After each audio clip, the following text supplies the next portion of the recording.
un placer formar parte del equipo de profes del Pollo. Yo voy a estar a cargo de las clases de social y como sabemos entonces nos vamos a encontrar bastante, tanto en trabajo y tiempo libre como en el ser. Vamos a empezar con la UP1 hoy.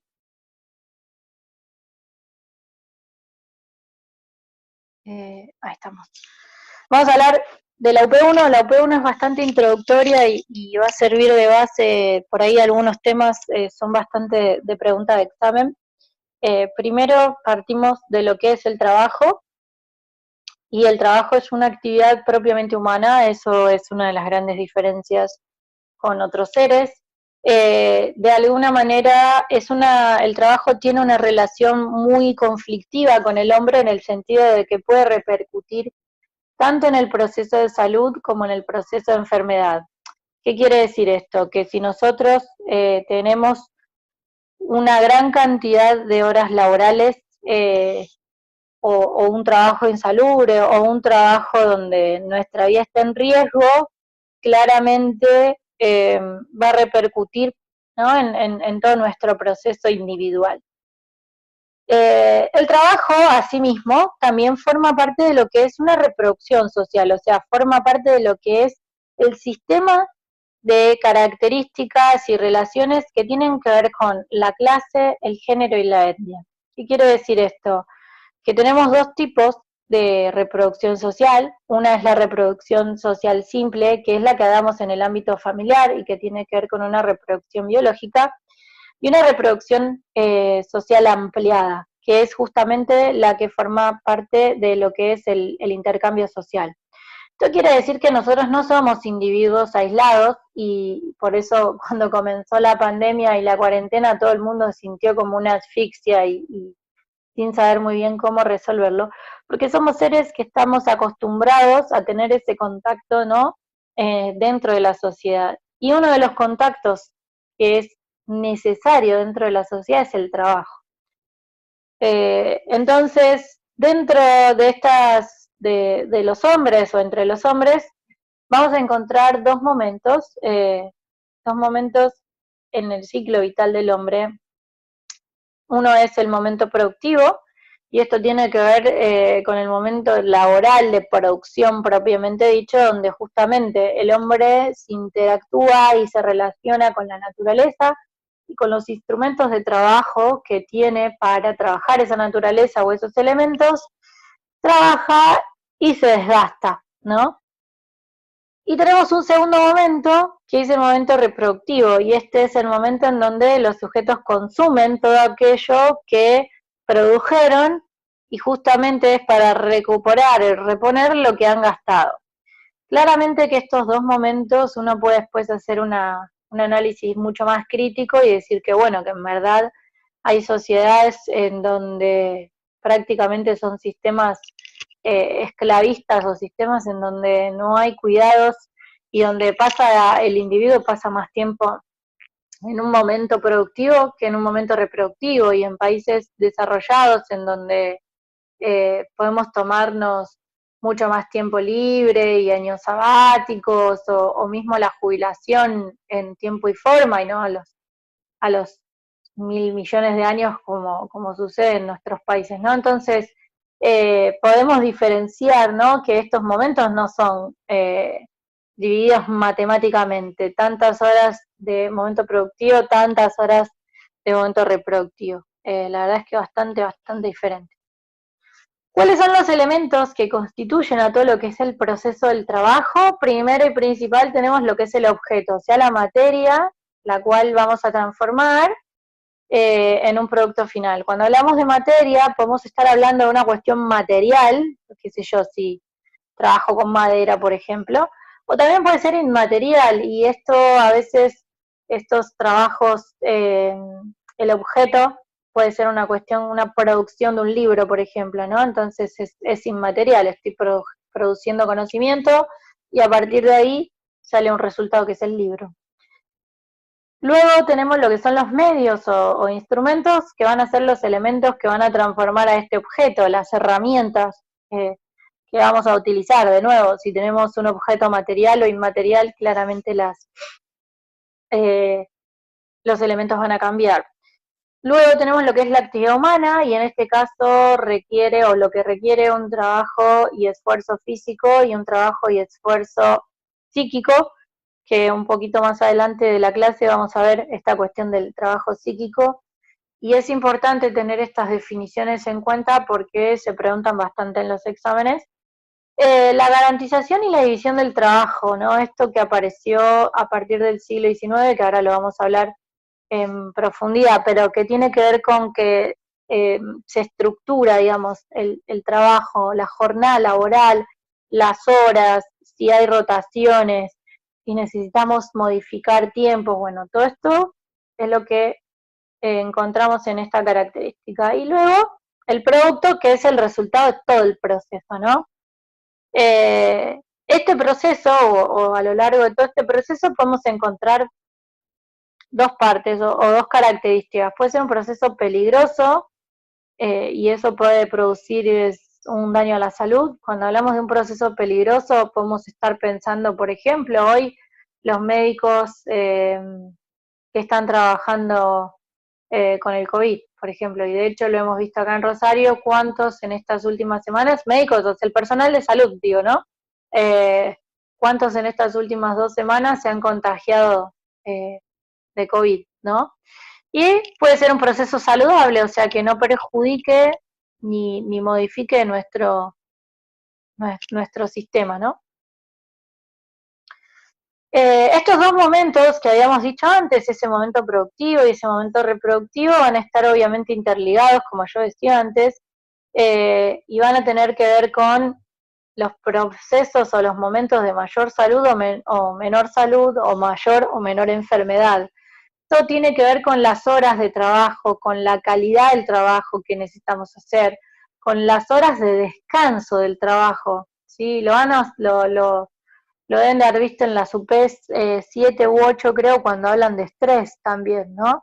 Y de cómo repercute de alguna manera ese momento productivo, repercute en nuestro sistema, y que el momento reproductivo es el momento de recuperación, debe serlo. Muchas veces, o lamentablemente muchas veces, esto no sucede o esos momentos de reproducción se dan muy breves o muy tardes, entonces acaba no teniendo el efecto que debería de tener. ¿Cuándo se da todo esto o cuándo surge todo ese momento? Bueno, los trabajadores van a acumular e intensificar de alguna manera las modalidades destructivas del trabajo, ese es el tema. O sea, cuando sucede algo negativo hacia nuestra salud, es cuando se acumulan, ¿sí? Esas modalidades que son perjudiciales. Las formas básicamente carenciales o deformadas del consumo, y esto también tiene que ver con los salarios bajos, ¿no? La precarización laboral, o cuando trabajamos fuera de lo que es el marco legal, que lamentablemente en Argentina hoy tenemos, y lo vamos a ver más adelante cuando veamos las legislaciones laborales, ¿no? Cómo el marco de legislación solo cubre a un pequeño porcentaje de la población y el resto queda totalmente desprotegida, y entonces hace que la calidad de los alimentos o la calidad de vida que tengamos y el cuidado que tengamos en nuestra vida sea completamente inferior, ¿no? Y después lo que tiene que ver con los patrones familiares o culturales, ¿no? Y esto tiene que ver con eh, lo heredado y lo que nos toca vivir como sociedad o como individuos, y lo vamos a ver más adelante en el ser, pero una de las características fundamentales que analizan justamente la calidad de vida y la expectativa de vida y bueno, el acceso a la educación, a la salud, tiene que ver, por ejemplo, con el índice de desarrollo humano. Y esto es sin dudas, está atado a una buena calidad de trabajo, ¿no? Está claro que estos procesos lo que van a hacer solamente es perjudicar mucho más y que los trabajadores acaben teniendo acaben a largo plazo perdiendo esa salud que tenían ese bienestar que podrían llegar a tener, ¿no? Entonces, ¿por qué es importante estudiar esto en medicina, estas cuestiones laborales? Bueno, porque la promoción de la salud de alguna manera tiene que cubrir, ¿no?, este lugar que es el del cuidado, o el que va a determinar ciertos perfiles epidemiológicos, ciertos perfiles que van a tener que ver con los procesos de salud y enfermedad. La promoción de la salud, recuerden la definición, ya lo vamos a ver de vuelta un poco más detallado más adelante, pero la promoción de la salud es darle las herramientas a la población para que mejore y modifique su calidad de vida. Entonces, si yo tengo una población que trabaja 15, 18 horas por día, claramente tengo que hacer mucho para que pueda modificar eso. Entonces, es un trabajo bastante complicado. Bien, vamos a hacer un recorrido un poquito histórico sobre el trabajo, ¿sí? Sobre la definición particularmente del trabajo. Es una palabra que en verdad deviene del latín trepalium, que tenía que ver con un instrumento que era de tortura, ¿sí? Que era de 3 piezas, por eso se llama tripalis.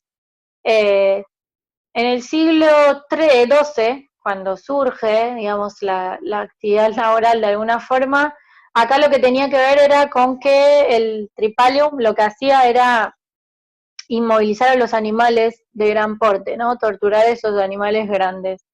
En cuanto a los individuos, se relacionaba básicamente con la humillación y el dolor, ¿no? Esto de explotarlos y de torturarlos y sentir como que el individuo es parte de mi propiedad, ¿no? Entonces, el trabajo estaba completamente relacionado a que a quien sufría, a quien debía sufrir humillación, dolor. Pero en cuanto a las mujeres, y esto hago la diferencia porque en el resto de digamos, de todo el recorrido histórico no la vamos a tener como centro a la mujer, sino por el contrario, en estos momentos se relacionaba también al trabajo, y de hecho se dice trabajo de parto, ¿no?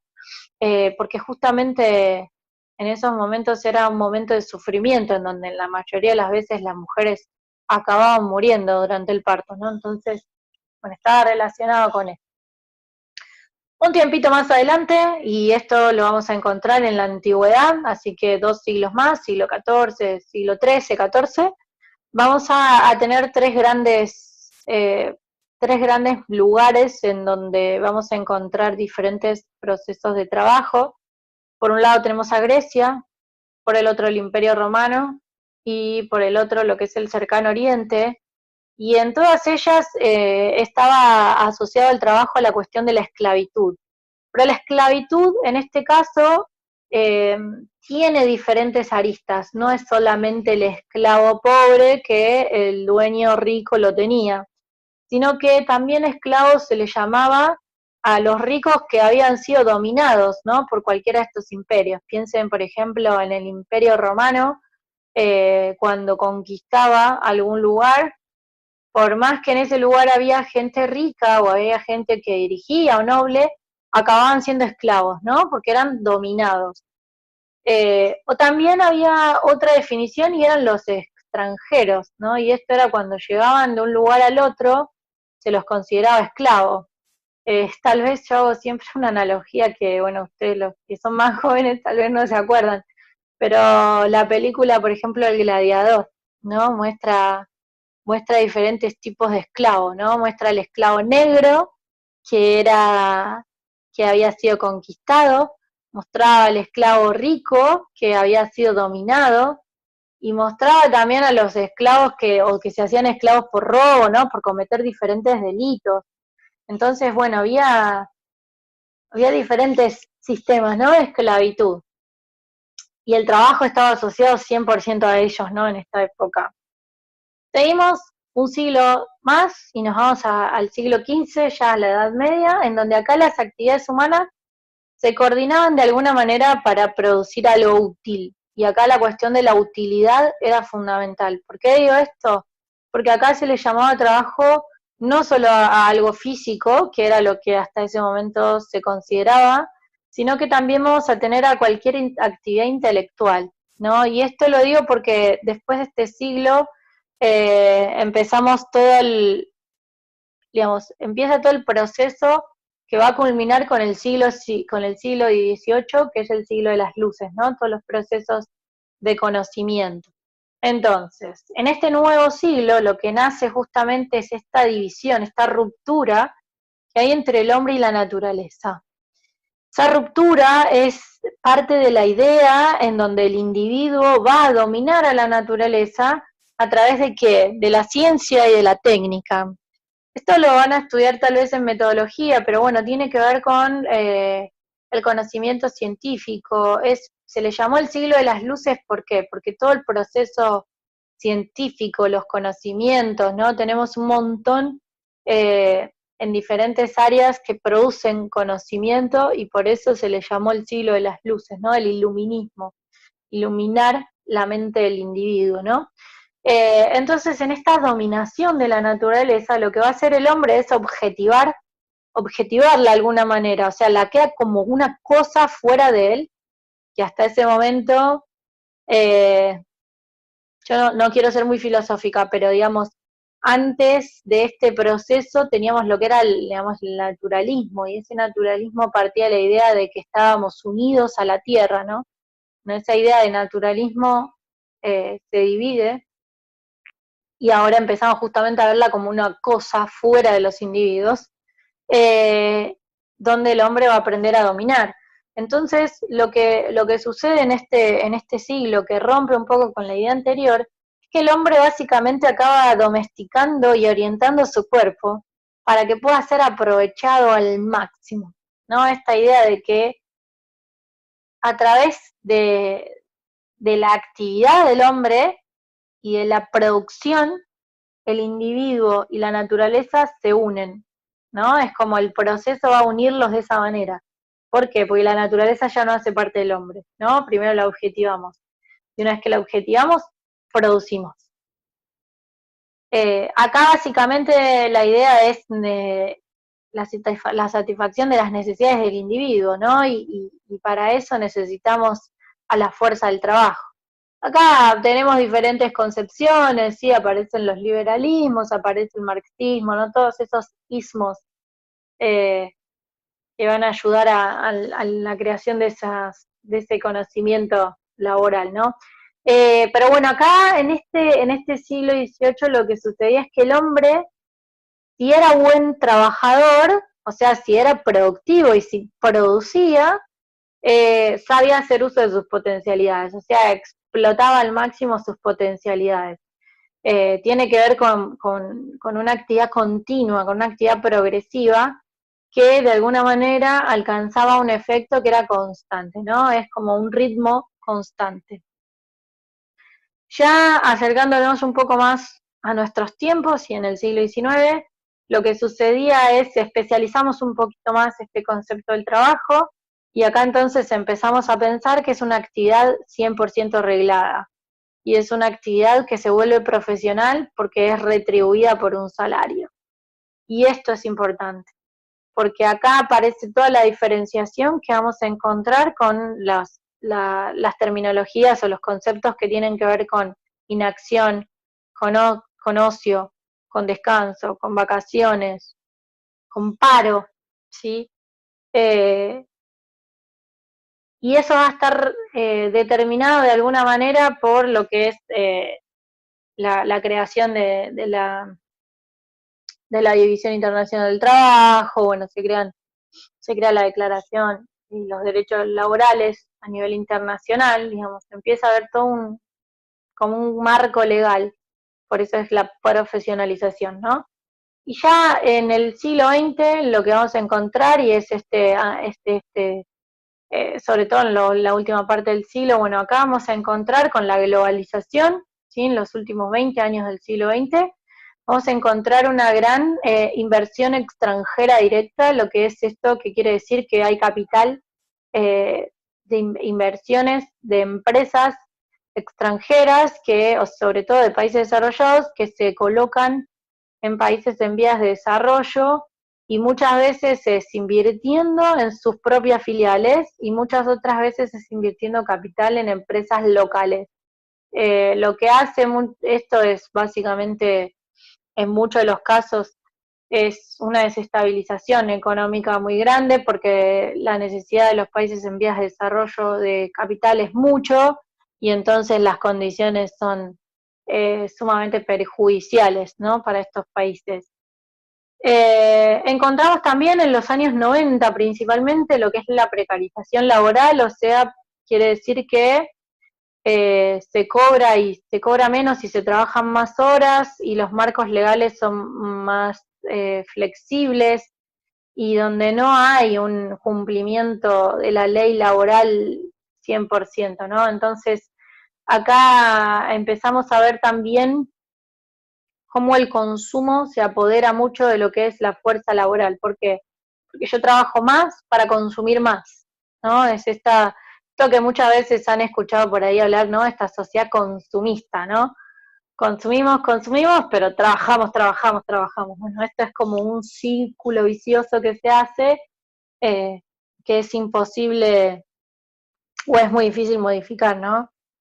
Acá también aparecen, bueno, los conceptos de marginalidad, que tienen que ver justamente con esa precarización, ¿no? La aparición de los países en vías de desarrollo luego de las grandes crisis económicas que tuvimos, lo que es la aparición de las villas miserias, ¿no? Y toda esa gran diferencia donde las reivindicaciones sociales no son suficientes, ¿no? Pero sin embargo, o sea, como una cosa hace o se coloca de un lado de la balanza, también aparecen otros valores y se empiezan a reivindicar diferentes cuestiones. La reivindicación laboral de la mujer, que hoy tanto que hoy tanto se lucha y que después lo vamos a ver con esta cuestión de la triple carga, ¿no? Los jóvenes como la primera cadena de las cuestiones laborales, ¿no? Los primeros trabajos que aparecen, los grupos étnicos y la necesidad de que tengamos esas diversidades dependiendo de la actividad del trabajo, ¿no? Eh, pero yo dije que ese concepto más profesional del trabajo se iba a contraponer con otro, que es el ocio. Y el ocio básicamente es un concepto que solo puede entenderse partiendo del mismo momento en que hablamos del ciclo del trabajo. O sea, desde el momento en que hablamos de una sociedad esclavista, tenemos lo que es trabajo y lo que es ocio. Y en ese momento, en esas sociedades esclavistas, el ocio tenía que ver con que era un espacio que era para el conocimiento, que era para el desarrollo intelectual, que era para la felicidad. Acá vamos a encontrar a lo que es, por ejemplo, Platón, cuando habla de los sofistas, ¿no? Los sofistas son estos que tienen las condiciones para sentarse, debatir y producir conocimiento. Y los otros eran los esclavos, ¿no? Entonces, acá encontramos dos grandes contextos, el de las civilizaciones griegas y el de la civilización romana. Por el lado de la civilización griega tenemos que ver esto que yo les decía recién, Platón y Aristóteles, como los ejemplos más marcantes de esta cuestión del ocio.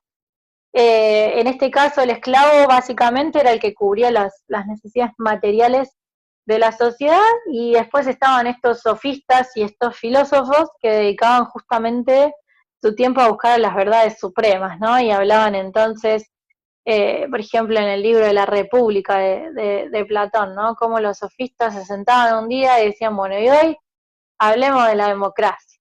Y ahí empezaban todos a buscar las verdades supremas, las verdades absolutas. Básicamente también tiene que ver con la dedicación y la contemplación a las artes, ¿no? Esa cuestión que tiene que ver con el amor al arte, básicamente, y no una cuestión monetaria, porque no existía en ese momento esa concepción, ¿no? Eh, el ocio era justamente la cuestión se relacionaba con que el esclavo era el trabajo y el ocio o la ociosidad era de los hombres libres. Y el ocio tiene tres elementos fundamentales, que es el tiempo para poder elaborar y elevar esa cultura.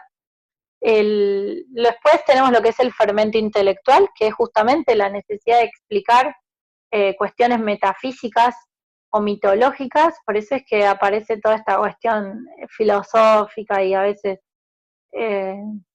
como aburrida puede llegar a ser, ¿no? Y después solo puede ser entendida a la luz de los ideales de la cultura griega, o sea, esta cuestión de la ociosidad filosófica es entendida solo en este contexto, ¿no? Es una definición 100% del género masculino. Yo antes dije que las mujeres no eran tenidas en cuenta en ninguna de las dos definiciones, ni en el trabajo ni en el ocio, ¿no? Y ya en Roma, acá vamos a encontrar tal vez algunas cuestiones diferentes de la ociosidad, y esto tiene que ver con que era el imperio tal vez más urbanizado, tal vez las ciudades eran las más desarrolladas, ¿no? Con mayor trabajo que tenían, y entonces acá vamos a encontrar muchos nuevos oficios, diferentes ocupaciones, una gran masa de población dentro del imperio, ¿no? Y entonces acá esta cuestión del ocio eh, tiene que ver con que el hombre completo para el romano era aquel que era el mercante, ¿no? Aquel que podía trabajar y que podía después ir al Coliseo a disfrutar, ¿no? Del espectáculo que daban los gladiadores.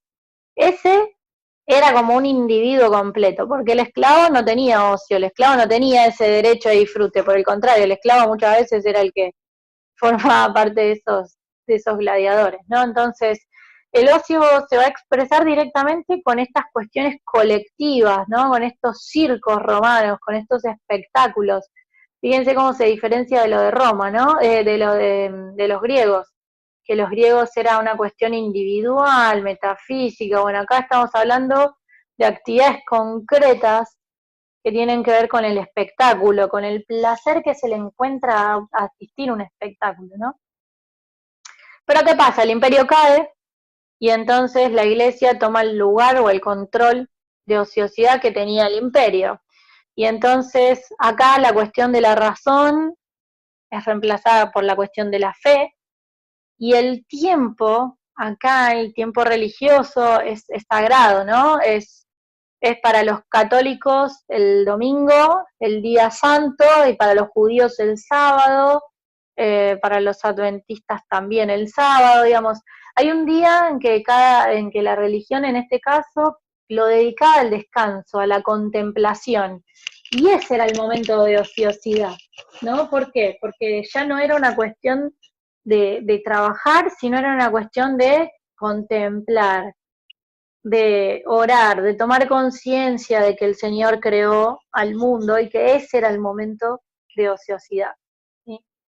En el siglo XVI, entonces, aparece el concepto de ociosidad relacionado con las cuestiones económicas, ¿sí? Porque ya no se lo puede contener con el significado clasista que era el original, sino que tenemos que, digamos, acá vamos a encontrar unas diferencias porque acá el trabajo ya era algo que dignificaba al hombre y básicamente para ellos la ociosidad lo condenaba, la ociosidad relacionada como la vagancia, ¿no? Y llegamos al concepto de tiempo libre, que es diferente de aquellos dos conceptos que hablábamos antes, porque el tiempo libre aparece con la revolución industrial. Y la revolución industrial entonces es fines del siglo XVII y principios del XVIII, ¿no? Y acá surge en todo este marco del capitalismo, ¿no? De la actividad laboral, del disciplinamiento, de todos los aspectos de la vida de los individuos, ¿no? Entonces acá aparece con esta cuestión de apropiación del tiempo, ¿no? El tiempo reloj. Se trabaja una X cantidad de horas y se paga por esa cantidad de horas. No como antes, que era por objetivos en el sentido de, bueno, se termine de arar el campo y podía estar 50 millones de horas bajo el sol. Y bueno, acá lo que sucede con el capitalismo y la revolución industrial es que se empieza a sistematizar la actividad laboral, empieza a ser algo metódico. Y entonces ya no había ese lugar para la ociosidad pensada desde lo económico como algo vagancia, ¿no? Porque empezamos a optimizar el tiempo. Entonces, si necesitamos optimizar el tiempo, vienen los reclamos del descanso, ¿no? Y con esta idea del descanso es el tiempo libre. ¿Por qué? Porque se busca esta idea de reducir la cantidad de horas diarias, ¿sí? Se va al marco de 8 horas diarias laborables. Empezamos a encontrar consignas para usar el tiempo liberado, ¿no? El tiempo liberado como el tiempo que no estoy trabajando, ¿no? Entonces acá empiezan a decir, ok, ¿qué hacemos en ese tiempo que no trabajamos? Porque hacer nada, no. La ociosidad, así como era entendida antes, no. Entonces se empiezan a buscar estas cuestiones de educación, de participación social, aparecen los derechos adquiridos, ¿no? Como las vacaciones pagas, y aparece una actividad fundamental en esta cuestión y es el turismo, ¿no? Porque antes viajaba quien era rico, o quien bueno, viajaba, digamos, se movían en carrozas o en barco durante muchísimo tiempo quienes tenían condiciones. Ahora la cuestión turística empieza a ser una cuestión de las clases medias, de los trabajadores, un derecho que se adquiere, ¿no? Entonces empezamos a encontrar en este marco del capitalismo, ¿no? A desarrollarse todo lo que tiene que ver con tecnologías de uso doméstico, entonces optimizamos el tiempo. A principios del siglo XX aparecen la radio, el cine, la televisión, y entonces son todas cuestiones, son todos materiales o son todas cosas que usamos, que vemos, que escuchamos en el tiempo libre, ¿no? Que tenemos diariamente. Hay un lugar en donde empieza a haber una hegemonía cultural, en donde empezamos a pensar en la libertad de ese tiempo libre, porque el tiempo libre es justamente la libertad laboral, no son las horas de trabajo, es el tiempo que el hombre eh, dispone para cuestiones que no son laborables, es ese momento. Y la recreación es un concepto que aparece a mitad del siglo XX, tal vez como decantación de ese concepto de trabajo y tiempo libre. Aparece en los años 50, principalmente en Estados Unidos, ¿no? En donde se buscaba justamente actividades recreativas que pudiesen expresar de alguna manera necesidades y capacidades. ¿Por qué? Pensemos que en los años 30 y 40 encontrábamos primero lo que era el Fordismo y después lo que es el Taylorismo, que no es más que el trabajo en escala, en el sentido de hacemos exactamente la misma actividad constantemente. Entonces, lo que se buscaba era momentos de recreación, de tratar de que se promoviera de alguna manera las habilidades manuales, pero que también se respondiera justamente a romper con ese círculo de automatización, ¿no? Esto de que se pasa por una plancha bien industrial y si a nosotros nos tocaba clavar un clavito, estamos 18 horas clavando el clavito, ¿no? Entonces aparece este concepto como romper esa automatización laboral y empezar a ser un poco más creativos, ¿no? Y por eso es recreación, buscar actividades manuales que sean diferentes, ¿no? Entonces ahí aparece la jardinería, aparece la pintura, aparecen, bueno, un montón de actividades que promueven esa manualidad, pero que no se alejan mucho de lo que es la, la, la, el desarrollo, ¿no? de los individuos. Y el último tema que vamos a ver hoy es el de la energía psíquica y trabajo psíquico. Yo le dije al comienzo de la clase que era importante por el hecho de que necesitábamos tener los conceptos bien claros. Pequeñas definiciones son realmente importantes en este sentido. Primero, partimos un poco de la base de lo que es la energía psíquica. La energía psíquica básicamente fue Freud que la conceptualizó como la libido. No creo que ustedes se acuerden de crecimiento, pero básicamente la fuerza psíquica tiene que ver con que se den todos esos procesos psíquicos que lleguen a tener algún grado de acción, ¿sí? Esa energía, esa fuerza es, ok, lo que aparece dentro de mi interior para yo poder hacer algo, ¿no? Es un proceso psíquico. Y la energía psíquica es justamente la que me da la posibilidad de actuar en sí misma. O sea, dentro de mí tengo la fuerza que psíquicamente la pienso y voy a la energía psíquica. Según Freud, esta cuestión de la energía mental es una transformación de lo que es la energía física, por eso es que ustedes también tienen que saber lo que es el trabajo físico, el trabajo químico, mecánico, psicológico y demás. Concretamente, cuando Freud habla de las pulsiones, recuerden que pulsiones, deseos, ¿no? Es básicamente la representación psíquica que tiene que ver con una excitación interna biológica y que de alguna manera esa excitación lo que va a hacer es imponer una exigencia de trabajo para la vida psíquica. Entonces, por ejemplo, si yo digo que tengo necesidad de nutrientes, ¿no? Porque es una pulsión, es una experiencia pulsional, ¿no? Es una pulsión, es un deseo psicológico que sería el hombre. Ok, el hambre como pulsión ya no es solamente una cuestión biológica, yo no como cualquier cosa por el hecho de que necesito alimentar a mis células. La realidad es que no, yo elijo qué comer. Y en esa elección es donde mis deseos son satisfechos.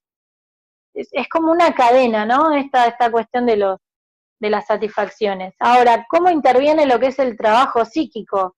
Básicamente el trabajo psíquico es aquel trabajo que parte de nuestro inconsciente, consciente y preconsciente, y que resuelve todos los estímulos que provienen desde el mundo exterior y del propio cuerpo.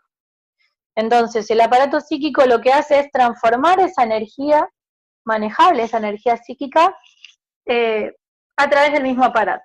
Por ejemplo, los trabajos psíquicos de los adolescentes tienen que ver con ¿qué? Con la adecuación de su propia imagen, con el duelo de los que tienen que sufrir por los padres, por ejemplo, de la infancia, o el duelo por el deseo infantil, digamos. Ese es el trabajo psíquico, que se diferencia del trabajo mental o del trabajo intelectual, porque el trabajo mental y el intelectual es el no manual. Es, por ejemplo, el médico, un enfermero, el que estudió algo y que utilizaron todos esos estudios, todas esas facultades cognitivas para hacer su trabajo. Entonces acá hay una gran diferencia. El trabajo psíquico entonces es el trabajo que parte de nuestro interior, ¿sí? Que aparece una fuerza interior, una fuerza psíquica que me impulsiona a hacer algo. Por eso el ejemplo del trabajo psíquico del adolescente. Y a diferencia del trabajo cognitivo, que es el trabajo intelectual, ¿no? Son dos cuestiones bien diferentes. Espero que se haya entendido esta cuestión del trabajo psíquico, del trabajo físico, el recorrido histórico de las definiciones de qué es trabajo, qué es ocio y qué es tiempo libre. Y bueno, nos veremos en la próxima. Nos vemos. Chau, chau.